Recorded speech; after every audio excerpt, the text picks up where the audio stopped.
Was it hypocritical of Speaker Gingrich to lead the impeachment of President Bill Clinton while he admitted to having numerous adulterous affairs? Was it hypocritical of Mr. Gingrich to fight for a federal ban on same-sex couples being allowed to marry and passing government judgment on other people's marriage when his own marriages were under an ethical cloud? With more of the details of what Gingrich said, when, and most importantly, where he said it. Here's Andrea Mitchell. He's showing all the signs of testing the waters for a presidential campaign. A star among party conservatives. But now confessing past sins on Christian radio to see if religious leaders will forgive him. I asked you if the rumors were true that you were in an affair with a woman, obviously who wasn't your wife, at the same time that Bill Clinton and Monica Lewinsky were having their escapade. Well, the fact is that the honest answer is yes. Gingrich now admits that while he was leading the impeachment against Bill Clinton, he was having an extramarital affair of his own with a congressional aide, now his third wife. Tonight. So, what does Mr. Gingrich do?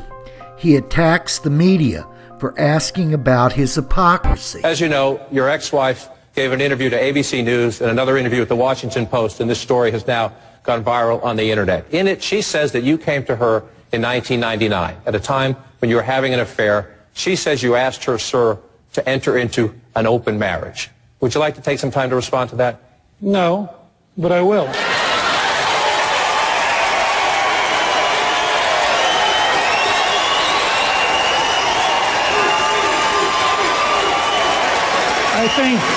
I think the destructive, vicious, negative nature of much of the news media makes it harder to govern this country, harder to attract decent people to run for public office, and I am appalled that you would begin a presidential debate on a topic like that.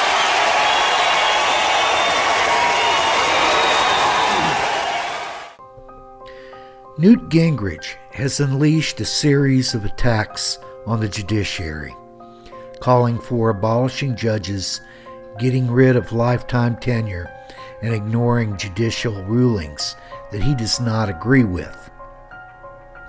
He suggests that judges could be arrested by federal officers and forced to appear before Congress to answer for their unpopular decisions. Do we want such a radical view of our Constitution? Congress.